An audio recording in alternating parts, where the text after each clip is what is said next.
నువ్వు కన్న కలలే నిజమవుతాయి చూడు, అందుకే ఉన్నాడు ఈ నాన్నే తోడు.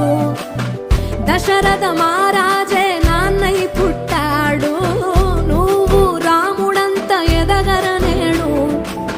చరితలు ఎన్నడు చూడని మమతల గూడే వీధిలో, సంపద అంటే ఏదో కాదురో, ఇంతకు మించి